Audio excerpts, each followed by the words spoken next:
启禀皇上，世淑姑娘脉象很好，没有什么病啊。胡说！世淑姑娘明明很难受，怎么会没病呢？她的身体要是出了问题，你担得起吗？那臣先开几副调养身子的药吧。这就对了嘛。世淑姑娘啊，她的病很严重，明白了吗？臣明白了，臣明白了。那臣这就去煎药。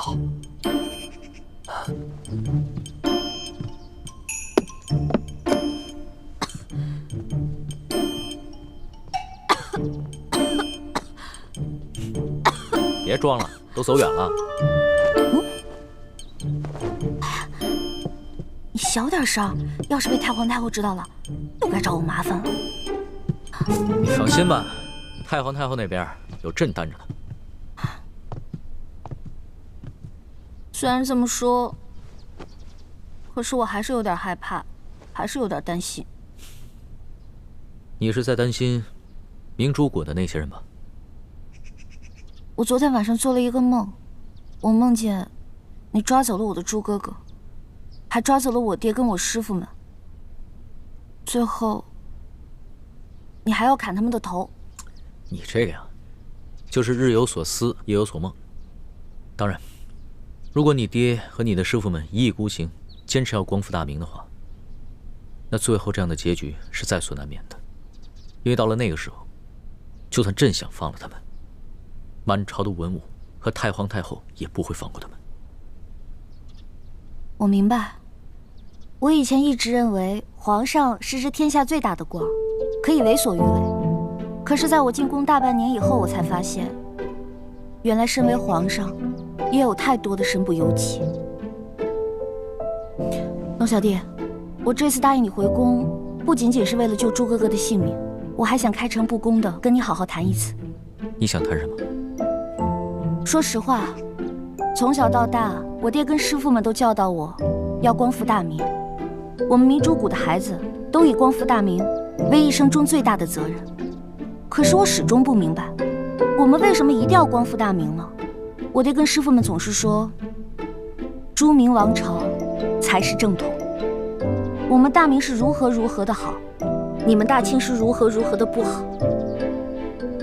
可是自打我进宫到现在的大半年时间，我看着你这个皇上，心里不仅仅有你们大清，还有全天下的老百姓，所以这让我很矛盾。龙小弟，你跟我说实话，如果我真的说服了我爹跟师傅们放弃光复大明，你真的可以既往不咎吗？那当然，这是朕为什么连续2次放了朱思轩的原因。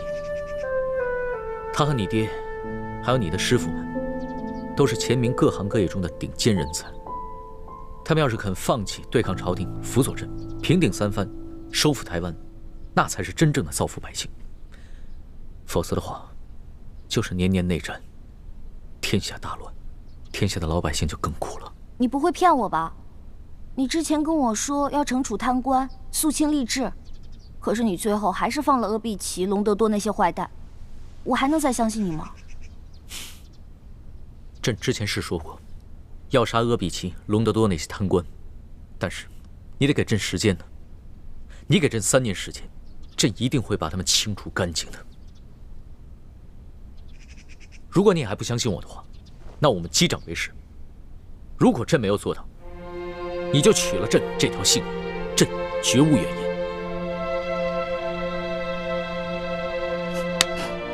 我相信你，龙小弟。不过，你也得给我时间。我觉得要说服我爹跟师傅们放弃光复大明，这比你诛杀阿比奇、隆多多那些坏蛋要更难一些。朕明白。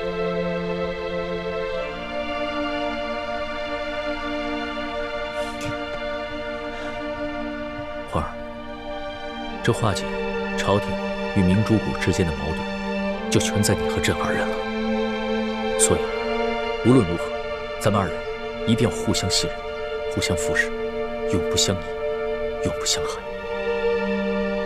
好，我们要互相信任，互相扶持，永不相疑，永不相害。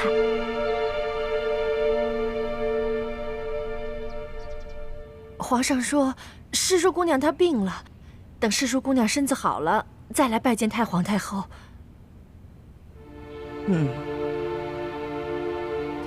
下去吧。那奴才告退。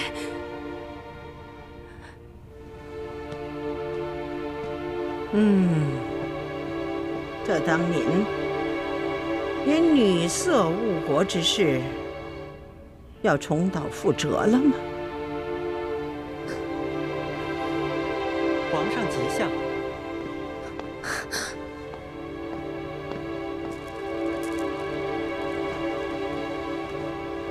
皇上吉祥。皇祖母吉祥，孙儿给您请安。哀家可是受不起这大礼呀。先起吧。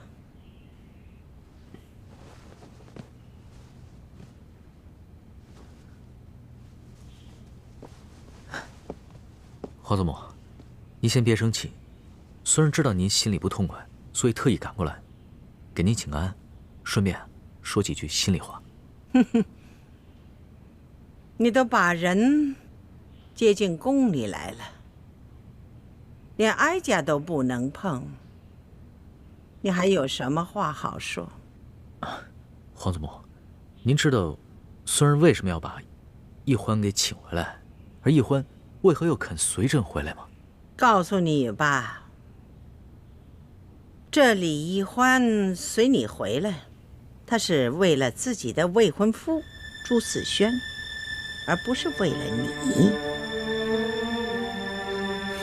你呀，想想你黄爷爷和黄阿玛的结果，你都不该如此糊涂。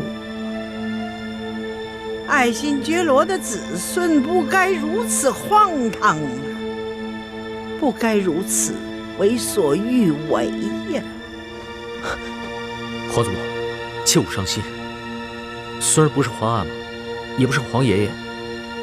孙儿心里虽然爱着奕欢，但是孙儿不肯忘了自己是爱新觉罗的子孙，是大清的皇帝。孙儿绝不会放下身上的重担，为所欲为的。那你为何要接他进宫啊？皇祖母，孙儿想要劝降李定国等人归降大清，若是能兵不血刃就瓦解反清联盟，那岂不是为国为民的大幸事？而这奕欢就是最好的突破口。只有通过奕欢，朕才能了解到李定国等人最真实的想法。哎呀，朱明王朝有什么好？他们为什么要反清？也只有通过奕欢，朕才能让李定国等人知道朕最真实的想法。朕是一个怎样的皇帝，要打造一个怎样的太平盛世。哎呀，皇上啊，你太一厢情愿了。你要知道，这个李定国是前明残党余孽、顽固不化的头目啊，怎么可能轻易被你感化呢？再说这李奕欢，他分明是跟你假心假意，目的是要得到你的信任。皇祖母，奕欢绝非你所想的那样。奕欢他单纯善良，没有什么野心。他心里所关心的，不是这个天下到底是姓朱还是姓爱新觉罗，他心里面所关心的是这天下百姓的疾苦。而且，他对朕的真心朕能感受得到，还有他对朕的情谊和对朕殷切的期许。他这次随朕回来，不仅仅是为了救朱慈轩，而是为了和朕联手，劝降李定国等人，化解朱明联盟对大清的仇视。皇祖母，请您相信素儿，也相信奕欢，再给我们一些时间吧。哎呀，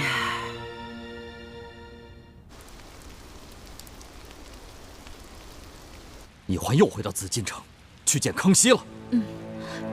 这是吴三桂在宫中的内线传来的消息，错不了。那太子跟雪清城呢？他们也落到康熙手中了吗？内线说，只有奕欢回到了永乐斋，没有雪姐姐和大师兄的消息。这就怪了。太子和雪清城会去哪里呢？如果说倾城为情所困，悄悄走了，那还说得过去。可是太子不该就这样悄无声息的没有消息，他有什么行动，一定会向我们先行报告的。那会不会是太子看奕欢回宫去找康熙了，所以也潜回宫去找奕欢？此事事关奕欢的名节，还有太子的尊严，所以他不愿意告诉我们这些事长。唉，真没想到，这奕欢，他居然是非不明，敌我不分，真是让人痛心呐！大师父，奕欢虽然任性，但还不至于是非不辨，敌我不分。我想她不想嫁给大师兄，只是因为她心里还放不下康熙，不能一下子把和大师兄的兄妹之情转变为男女之情。还有，你说她真要是糊涂到抛下我们这些亲友，主动回宫找康熙，那我还真不信。也许她是有什么自己的原因呢？还能有什么原因？他本来在山庄好好的，突然间人就不见了，一定是回到紫禁城去找康熙了。他这么做，怎么对得起他死去的娘亲？怎么对得起我们这些师长？怎么对得起他自己的身份？晋王，奕欢从山庄回去皇宫，而太子至今下落不明，这些事情都很蹊跷。难道我们山庄内部也有倾听的奸细？啊？什么？除了唐一手，还有奸细？樊兄所言甚是，我们离京之后，就住在这香山泉水山庄，可是康熙却似乎对我们的行动了如指掌，这说明泉水山庄也出了奸细，而且现在我们的行踪已经暴露，在我们没有查到奸细是谁之前，恐怕清军就会杀到，所以现在当务之急，我们还是先离开这山庄，找一处只有我们几个人知道的安全地方，再行躲避。没错，现在这里已经不安全了。事不宜迟，我们赶快撤吧。龙小弟，怎么样？太皇太后有没有为难你？为难倒是没有，只不过他老人家这一生命运极为坎坷，虽经历过不少大风大浪，但没想到今日为朕几度落泪，朕的心里很是难过。我能明白你的心情，其实我也一样。我不怕爹跟师傅们骂我，我只怕他们难过。我爹是个铁骨铮铮的汉子，从来都是只流血不流泪的，但这次为了我，气红了眼睛，甚至要拔剑自刎。我心里特别的内疚。朕知道，要不是你爹以死相逼的话，你是不会答应和朱思轩成亲的。这你也知道。虽然你们出了紫禁城，但是你们的行踪，朕了如指掌。龙小弟，你在我们那儿是不是埋伏了奸细？欢儿，这些事情，朕不能告诉你，朕也不想用一番谎话来欺骗你，你就不要再问朕了。你只需要知道，朕是真心想以仁德治天下，不欲大动干戈、大兴杀戮。要不然的话，朕也不会冒险去见你，而是直接派兵把明珠谷给剿了。谢谢你，龙小弟。如果你真的把我爹跟师傅们全杀了，我就不知道该怎么办了。所以，哪怕是为了你，我也要再给明珠谷一个机会。我这次回去劝服我爹跟师傅们归顺大清，因为只有这样，他们才能真正的化解与你与朝廷的仇恨，我们才能真正的相守在一起。可是我心里好怕呀。怕什么？我知道这次回去劝降他们，肯定困难重重，他们肯定不会听我的。我怕他们会把我锁起来，如果那样的话，我们两个就再也见不到了。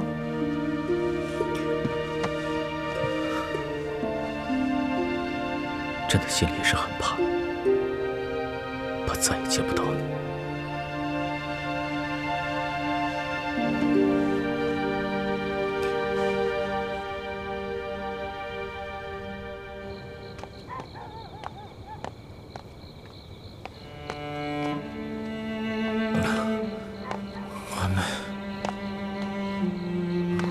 我对不起你，我对不起清城。像我这样的人，根本就是一个禽兽。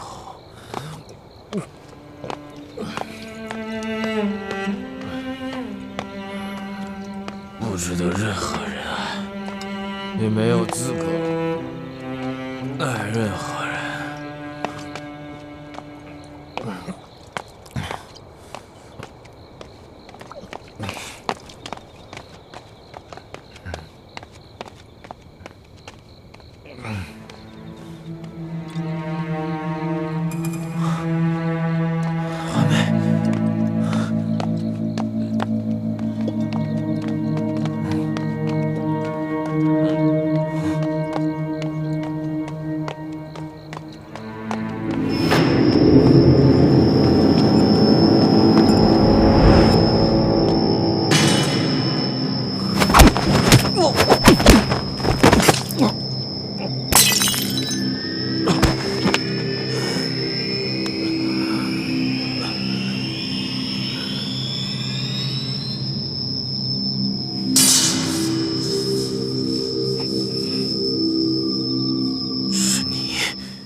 动手吧。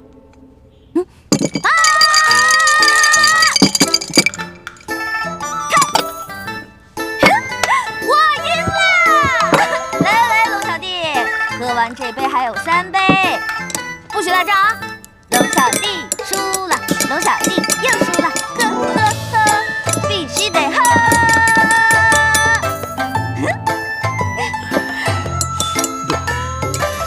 不是，老大，你这里边是不是有什么鬼啊？啊，为什么朕一把都赢不了啊？说什么呢？我是你老大，玩骰子的本事还是我教给你的呢，有什么奇怪的？来来来，继续继续继续，来，起，我又赢了，我又赢了，不好意思。小心点，您已经喝多了，要不然奴才扶着您回房休息。那些折子呀，咱明儿再看。就是啊。哎，不行，皇上您小心点。这要看。哎，小心小心。李公公，要不然这样吧，你去给皇上端碗醒酒的汤来，我来照顾他。哎，好，好好照顾行皇上啊。没问题，去吧。好，小心一点啊。哎，罗小弟，哎，你干嘛去？这边这边，这儿。快点。好了好了啊，慢点啊，慢点。走走走走走。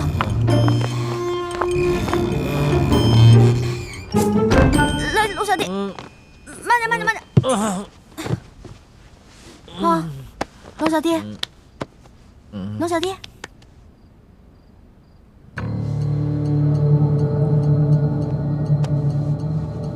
龙小弟，你先睡会儿啊。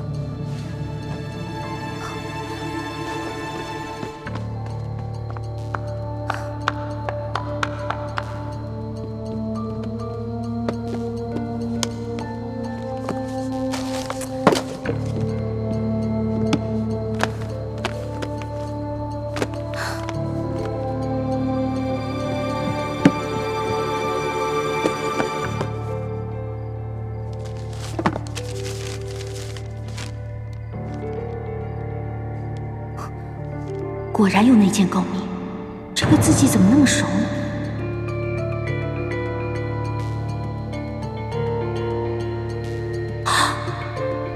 都是他？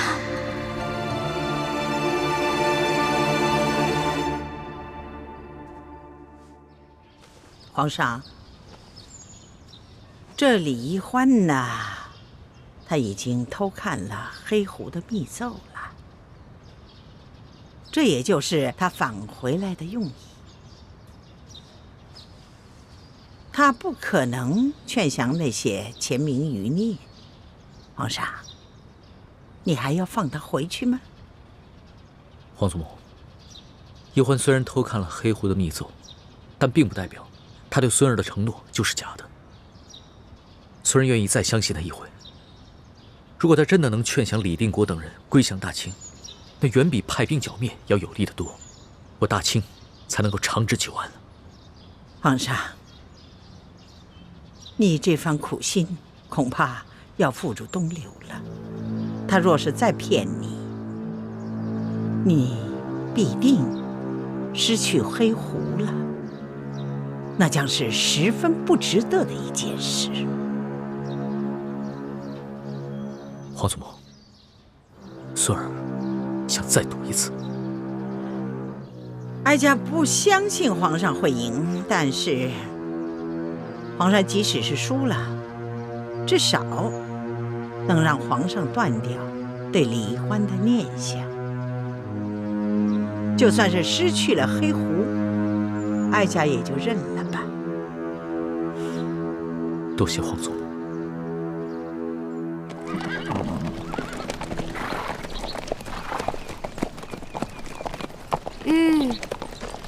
龙小弟，就送到这儿吧。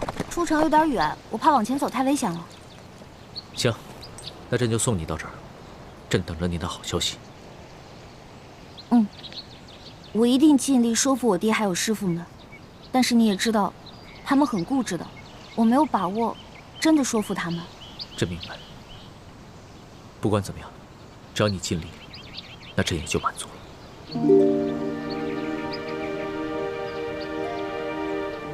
我走了，龙小弟。这。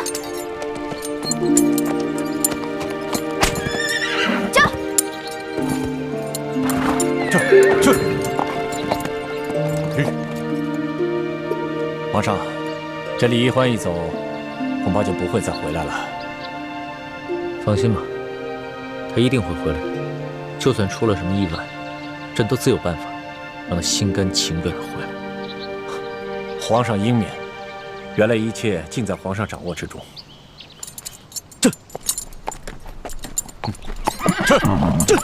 走。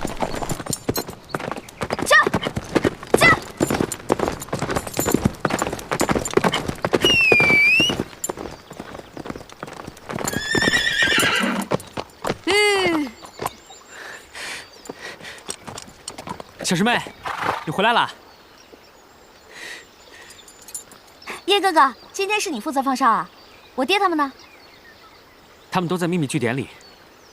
小师妹，你不是跟康熙回宫了吗？怎么又回来了？因为我舍不得你们啊。你看，这是你给我的金镯子，我一直戴在手上呢。哎，这镯子上面怎么有一道裂痕啊？我看看。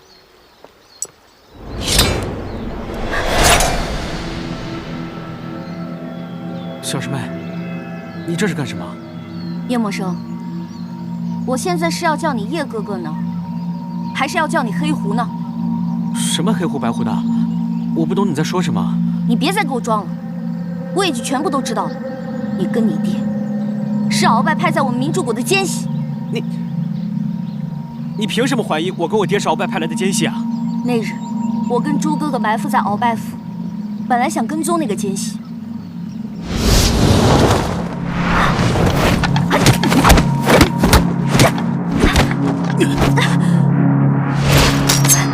看招！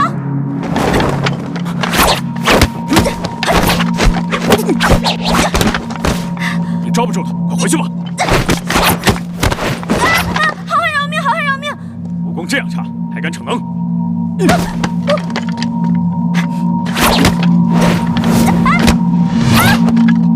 好汉，你再饶我一次吧！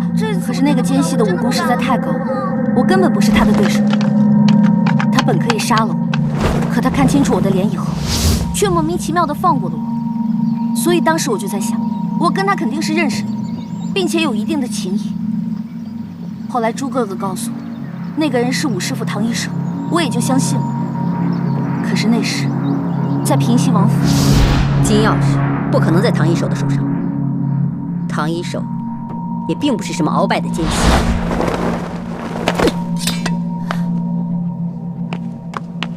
王妃，千万要沉住气。二公子，六师傅万万没有想到，吴家二公子跟王妃中了呆若木鸡散，不能动也不能说话，所以他只好撤销了解救吴家二公子的计划，从屋顶逃了出去。当他再回来的时候，却发现扮成王妃的武师傅早已毙命。王妃，王妃，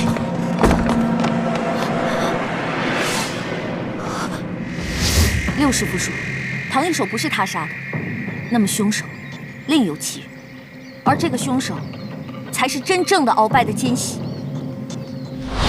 你以为我们还会相信你吗？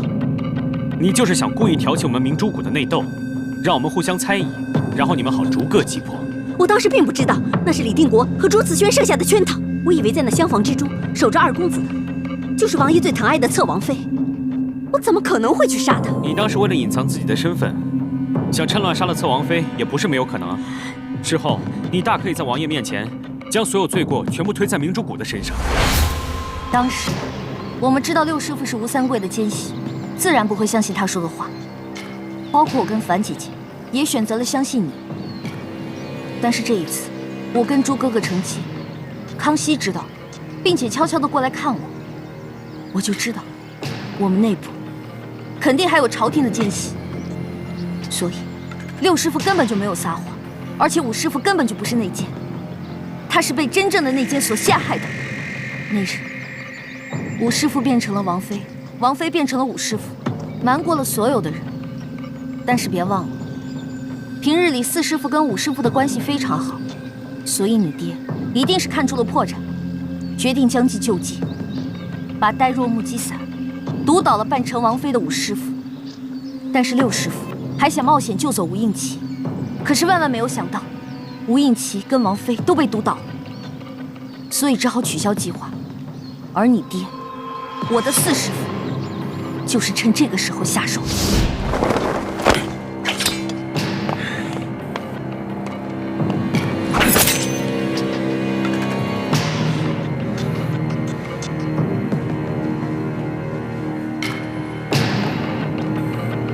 你爹杀了武师傅，把自己的腰牌放在了武师傅的身上，把奸细之名栽赃给了武师傅，又把杀害武师傅的罪名嫁祸给了六师傅。小师妹，这些都只是你的猜想，你为什么宁可相信六师傅，也不愿意相信我和我爹呢？王我爹从小最疼爱你，我更是对你一往情深，为了你，我可以连性命都不顾。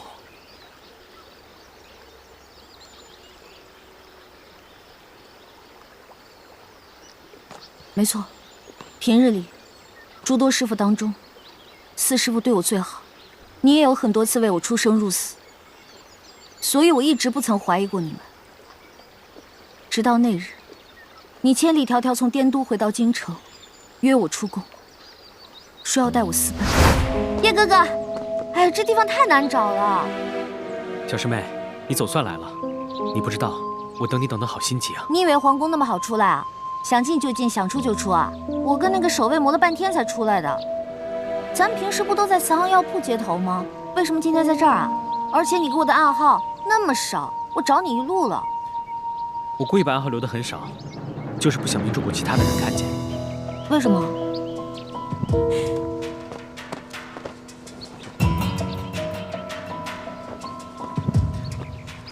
不是逃难，是旅行。我带你离开京城，离开明珠谷，找一个谁也不认识我们的地方，过我们想要的生活。因为你知道，我跟雪姐姐还有朱哥哥的身份已经暴露，而康熙已在皇宫中布下天罗地网，所以你才想引我出宫。那是因为樊师姐收到了吴应奇的飞鸽传书，所以我才能提前知道。趁他去通知大师兄的时候，我就想带你私奔。樊姐姐收到吴应奇的飞鸽传书，那是十分紧急的事情。可是当时，你的那辆马车，还有马车上的物资，显然不是仓促之间能够备好的。而当时你跟樊姐姐正在滇都执行任务，你却未奉命令自行回了京城。小师妹，那是因为我在滇都待的时间太久，实在太想你，所以才会未奉命令私自回京。至于马车上的物资，其实我早就有带你私奔的念头，所以提前做些准备也在情理之中啊。你到现在还在骗我！那日我们抓住了孙福，你却把他杀人灭口。想不到10几年过去了，你更加疯狂，竟然用你的亲生女儿假扮青楼女子色诱于我。默生，你竟敢擅作主张！默生，你怎么把孙福给杀了？那个时候，我们都以为你杀他是为了我，可是现在我才知道，你杀他是怕他泄露朝廷中的机密。你真是把我当做偷斧子的人了，所以回想我之前所有的一言一行，全部都成了偷斧子的嫌疑。我杀孙福，那只是因为他在剧院里轻薄了你，我心生愤恨。叶默生，不止杀了孙福灭口这件事，舒婉心也是被你爹故意放走的。舒剑的女儿舒婉心，她逃走了。这舒婉心出身在官宦世家，又不会武功，她是怎么从您手中逃走的？你知道的，四师傅有些迂腐，把男女大防看得很重。她一个女孩子家，要走得远远的去方便，我也不便跟着去查看。等我发现异常，赶紧去追，已经来不及了。当时我就觉得奇怪，以你爹的能力，舒婉心一个手无缚鸡之力的弱女子，居然还能从他的手下逃走。但是后来四师傅的解释我信了。叶默生，我跟朱哥哥还有所有的人都那么相信你们父子，可是我们真的万万没有想到，你们却是朝廷的奸细，你们还杀了我师傅，还嫁祸给他。小师妹，你到目前为止所说的一切，也都不过是你的猜测罢了。好，就算我说的这些没有足够的证据，那么这2封黑狐给皇上的密信，你怎么解释？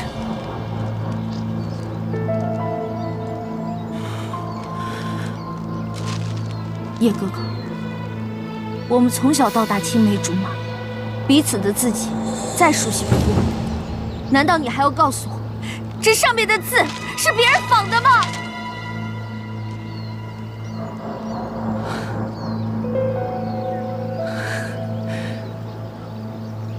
没想到，你居然会拿到我给皇上的密信。不错，我跟我爹就是黑狐，吴师傅是清白的，是被我爹栽赃的。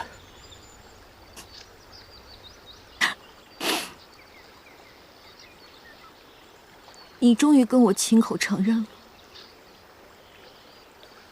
事到如今，我如果再抵赖，还有什么意义？反倒会让你看不起我。叶哥哥，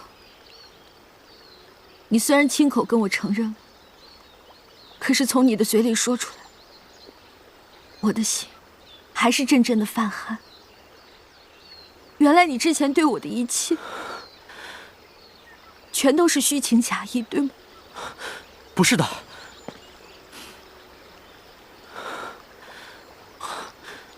我和我爹虽然被迫做了朝廷的奸细，可我对你的心意却无半点虚假。就好像你不得不奉命在皇上身边潜伏，难道说你对皇上的情谊也都是虚情假意吗？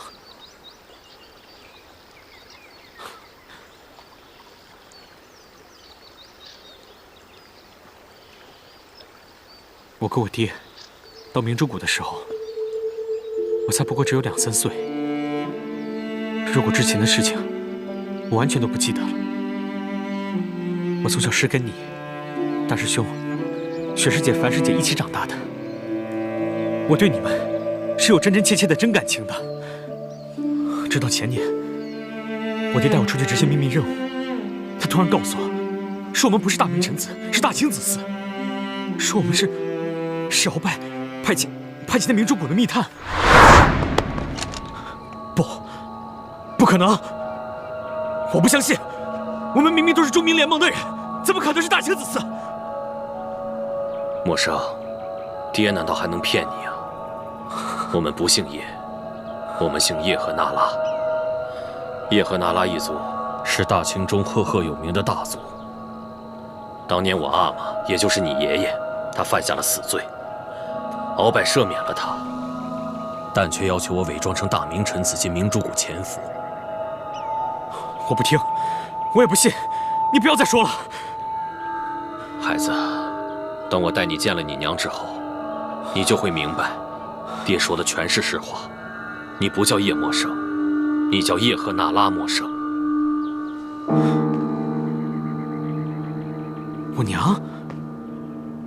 我娘不是死在清军的手里了吗？你说这些年你心里一直挂念她，所以一直都没有再娶。那些都是我骗明珠谷人说的谎话。当年我化名叶明章进明珠谷潜伏，谷主陈胜男见我孤身一人，便要为我做媒。我也考虑到如果长期不成家会被人怀疑，我又不敢私娶汉女，我就只能说我家中已有妻子孩子，要去接妻儿一同来谷，然后就把刚出世的你带到谷中抚养。当时你娘也很舍不得你，但也无可奈何。这么说，我娘她还活着？当然，你娘是大家闺秀，不懂得伪装，容易露出破绽，就没有跟我来明珠谷潜伏，所以我就谎称你娘死在清军手中。这些年我心中放不下你娘，就不愿再娶，这样也省去了很多麻烦。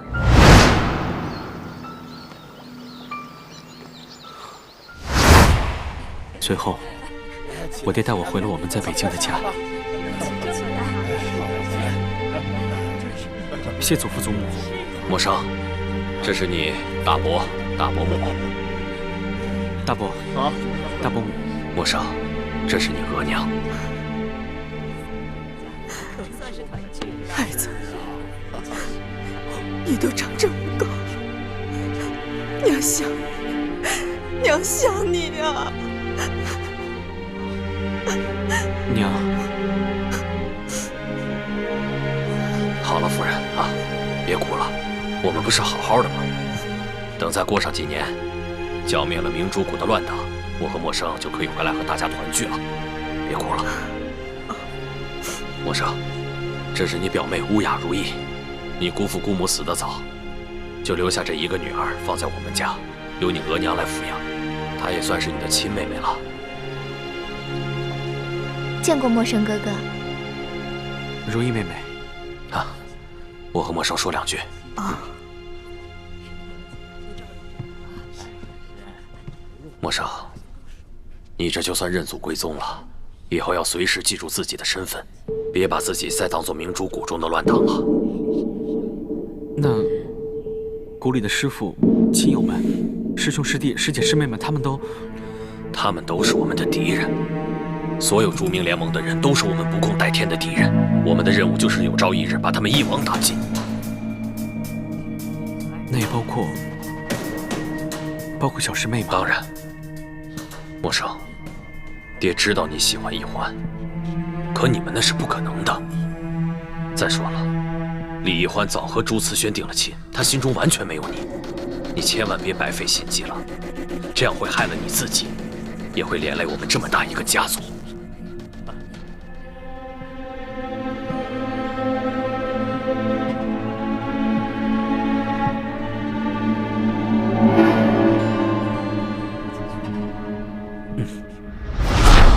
易欢，如果换做你是我，现在你爹突然跟你说，其实你们是朝廷派来的密探，要让你们把从小在明珠谷里一起长大的亲人当做不共戴天的仇人，你会怎么办？你知道我当时心里有多难过，多震惊吗？可我没得选。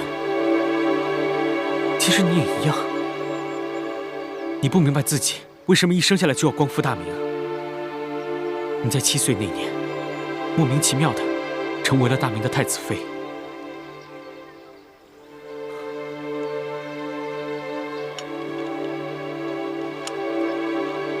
你有的选吗？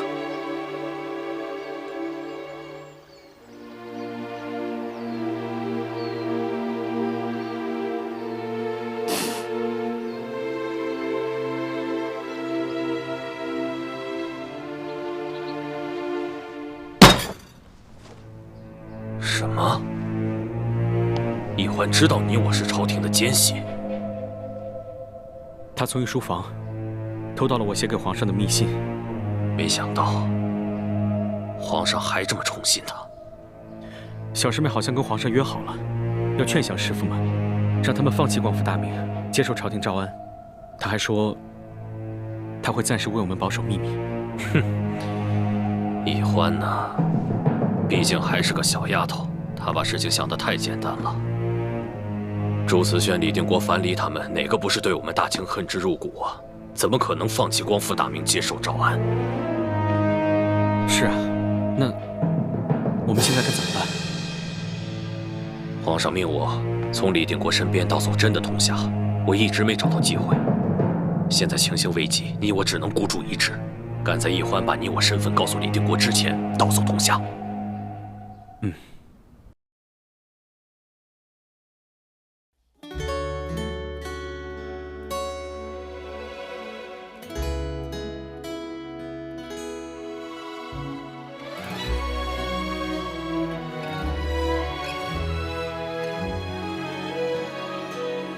春秋两岸，时光催尽方可叹。一生的愿，将心留于人世间。手握乾坤，仙风女子在云端。花开之间，留蝴蝶掌心清泉。天与地，开在眉间，谈千秋，万事还原，心中细流，回远方清泉，回首一生路漫漫。